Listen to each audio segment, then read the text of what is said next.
Israel और Iran के बीच में युद्ध काफ़ी समय से चल रहा है और इसी बीच में अमेरिका भी यहाँ पर इस युद्ध में एंट्री कर चुका है। इसके बाद यहाँ पर हम देखें तो इसराइल और जो अमेरिका है उसने ईरान पर काफ़ी हमले किए, उसके बाद भी जो ईरान है वो टूटा नहीं है। क्या सच में मध्य पूर्व में ताकत का संतुलन बदल रहा है? यूएन की जो खुफिया रिपोर्ट है उसके द्वारा क्या बड़ा खुलासा किया गया है, आज हम जानेंगे पूरा। अमेरिका और इसराइल बमबारी के साथ नहीं टूटा ईरान, धार्मिक नेतृत्व का देश पर पूरा कंट्रोल और यूएस खुफिया रिपोर्ट के से खुलासा किया गया है। अमेरिका और इसराइल ने 28 फरवरी को ईरान पर हमला बोल दिया। इन हमलों में सुप्रीम लीडर अली खमेनी समेत कई जो शीर्ष नेता थे और जो कमांडर थे वो मारे गए हैं। अब इसके बावजूद ईरानी जो नेतृत्व है वो अभी भी मजबूती से बना हुआ है। अब यहाँ पर सबसे बड़े हम देखें तो अमेरिका और इसराइल का जो युद्ध हुआ था उसके बीच में यहाँ पर सबसे बड़ा जो हमला हुआ है ईरान के ऊपर 28 फरवरी को, यहाँ पर इनके जो स्कूल्स हैं, बच्चों के स्कूल्स, उन पर भी हमला किया गया है। इसके साथ ही सैन्य हमले किए गए हैं और यहाँ पर काफ़ी ज़्यादा जो है बमबारी की गई है। इसके बाद जो ईरान की सत्ता है या यहाँ का जो शासन है उसके बाद भी इनका शासन जो है वो कमज़ोर नहीं पड़ा है। अमेरिका की खुफिया एजेंसी जो रिपोर्ट है उसके द्वारा ये बताया जा रहा है कि ईरान के जो धार्मिक नेतृत्व हैं अभी भी पूरी तरीके से मजबूत बने हुए हैं और सरकार और सैन्य संस्थान इसका जो है पूरी तरीके से नियंत्रण कर रही है।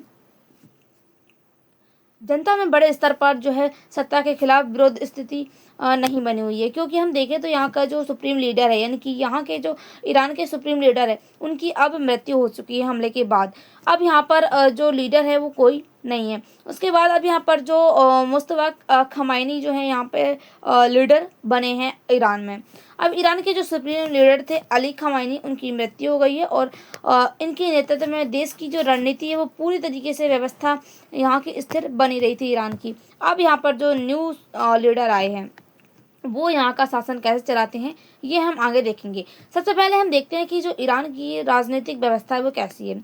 ईरान में जो है इस्लामिक गणराज्य प्रणाली है, यानी कि ईरान जो है एक तरीके से इस्लामिक राज्य है और इस प्रणाली में सबसे शक्तिशाली पद होता है यहाँ के जो सुप्रीम लीडर होता है उनका होता है, जो कि वर्तमान में अली खमेनी थे। अब उनकी जो है मृत्यु हो चुकी है। अब यहाँ पर जो मुस्तफा खमेनी हैं वो यहाँ पर लीडर बनने जा रहे हैं।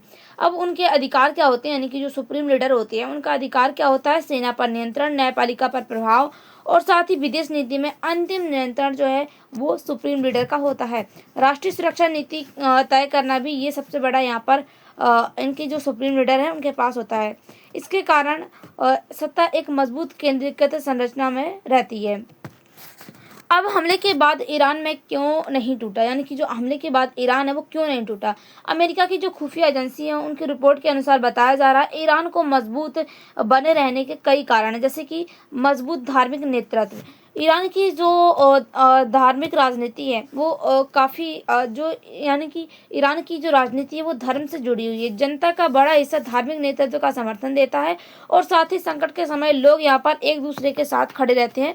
ये सबसे बड़ा यहाँ पर कारण देखा जा रहा है। अब सैन्य शक्ति ढांचा, यानी कि ईरान के पास 2 सैन्य शक्ति संस्थाएं हैं, जैसे कि हम देखें तो यहाँ पर नियमित सेना जो होती है यहाँ की और जो IRGC यानी कि जो इस्लामिक रिवोल्यूशनरी गार्ड्स कॉर्प्स हैं वो यहाँ पर होते हैं। ये इनके पास क्या जो है शक्तियाँ होती हैं, जैसे कि ये जो IRGC है ये काफ़ी ज़्यादा शक्तिशाली सैन्य संगठन है। यह जो है सेना के साथ साथ अर्थव्यवस्था और राजनीति में भी प्रभाव रखता है। इसी कारण जो यहाँ पर हमले हो रहे हैं, हमले के बाद भी जो ईरान का शासन व्यवस्था है वो पूरी तरीके से स्थिर हो रखी है।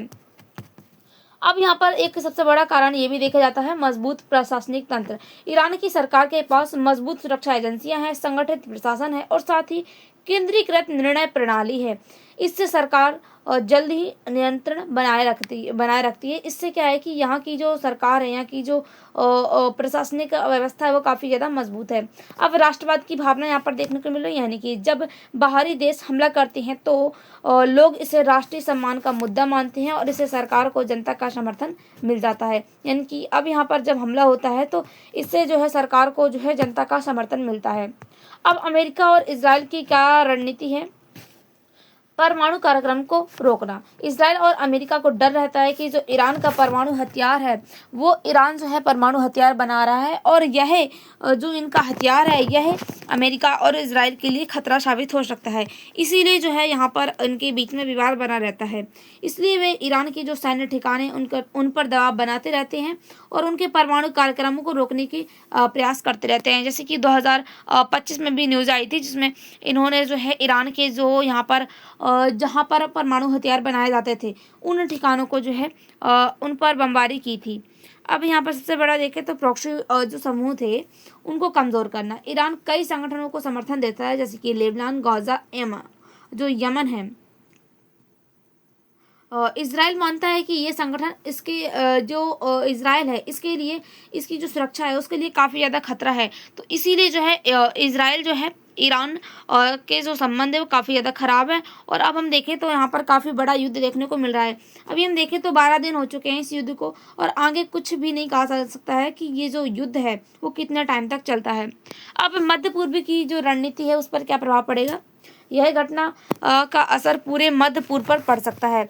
अब क्षेत्रीय तनाव भी बढ़ सकता है यानी कि संघर्ष जो है वो बढ़ सकता है जैसे कि ईरान, इजराइल और सऊदी अरब वाले क्षेत्रों में।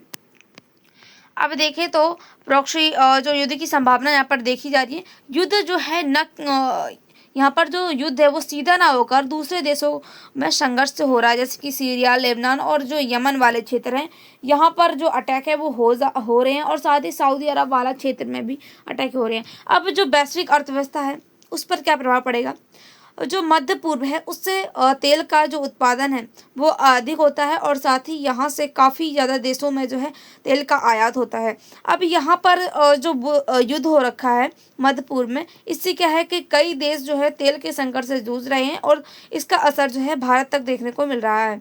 अब संघर्ष यहाँ पर देखे जा रहे हैं यानी कि तेल की कीमतें जो है वो बढ़ सकती हैं और वैश्विक आर्थिक संकट का खतरा देखने को मिल सकता है। यानी कि हम देखें तो यहाँ पर अभी भी यहाँ पर हम देखें जो युद्ध चल रहा है इससे काफ़ी देशों में जो है तेल का संकट देखने को मिल रहा है। अब भारत के लिए इसका क्या महत्व है? भारत के लिए यह काफ़ी बड़ा जो है राजनीतिक मुद्दा है क्योंकि भारत की जो ऊर्जा सुरक्षा यानी कि बड़ी मात्रा में जो भारत की ऊर्जा है वो 80% जो ऊर्जा है वो मध्य पूर्व से यहाँ पर आयात होती है। तो ये भारत के लिए काफ़ी ज़्यादा संकट पैदा कर सकता है। अब यहाँ पर देखें तो ईरान, सऊदी अरब, यूएसए इन क्षेत्रों में तनाव बढ़ता है तो तेल महंगा हो जाता है भारत में। अब हम देखें तो इस युद्ध से जो है भारत में तेल महंगा हो गया है और जो है लोगों को गैस सिलेंडर नहीं मिल रहे हैं, काफ़ी ज़्यादा परेशानियाँ हो रही है, कई सारे होटल्स जो है बंद हो गए हैं। यानी कि हम यहाँ पर देखें तो काफ़ी बड़ा जो है तेल का संकट देखने को मिल रहा है। अब संतुलित विदेश नीति यानी कि भारत के जो संबंध है वो अच्छे हैं लेकिन जो यूनाइटेड स्टेट है, इजराइल है, ईरान है इनके साथ जो है भारत को संतुलन बनाए रखना होगा क्योंकि अगर भारत इनके साथ संतुलन नहीं बनाए रखता है तो भारत को काफ़ी ज़्यादा जो है तेल के संकट से जूझना पड़ सकता है। अब जो चारावाह पोर्ट योजना है यानी कि भारत का जो महत्वपूर्ण प्रोजेक्ट था चारावाह पोर्ट, यह भारत को अफगानिस्तान और मध्य पूर्व तक व्यापारिक पहुंच देता है। यानी कि यह जो चारावाह पोर्ट है इसके द्वारा ही भारत जो है मध्य पूर्व के जरिए से जो है तेल का आयात करता है।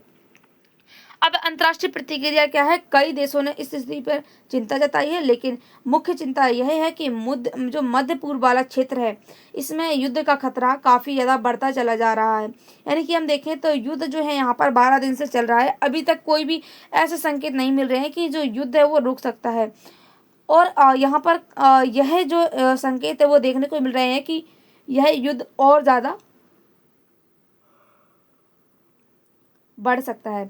अब वैश्विक तेल बाजार में क्या स्थिरता देखने को मिल सकती है? यानी कि वैश्विक जो तेल बाजार है वो अस्थिर हो सकते हैं और साथ ही क्षेत्रीय सुरक्षा संकट भी देखने को मिल सकता है। अब निष्कर्ष क्या है कि अमेरिका और इजराइल के हमलों के बावजूद ईरान की जो सत्ता संरचना है वो काफ़ी ज़्यादा मजबूत है और अभी भी मजबूत बनी हुई है क्योंकि यहाँ के जो धार्मिक नेतृत्व है और जो सैन्य संस्थान है इसका सबसे बड़ा कारण यहाँ का है क्योंकि यहाँ की जो सरकार है वो स्थिर रहती है। लेकिन इस स्थिति में जो मध्य पूर्व वाला क्षेत्र है उसमें तनाव बना हुआ है और वैश्विक सुरक्षा चुनौती भी बढ़ती जा रही है क्योंकि इस क्षेत्र में जो तनाव है इसके कारण यहाँ का जो रूट है यानी कि जो व्यापार का जो रास्ता है, व्यापारिक केंद्र यहाँ पर मध्य पूर्व को माना जाता है, इस क्षेत्र को जो है पूरी तरीके से बंद कर दिया गया है। तो काफ़ी देश जो है तेल के संकट से जूझ रहे हैं। पूरी वैश्विक स्थिति में यहाँ पर जो तेल का संकट है वो देखने को मिल रहा है, ऊर्जा का संकट देखने को मिल रहा है।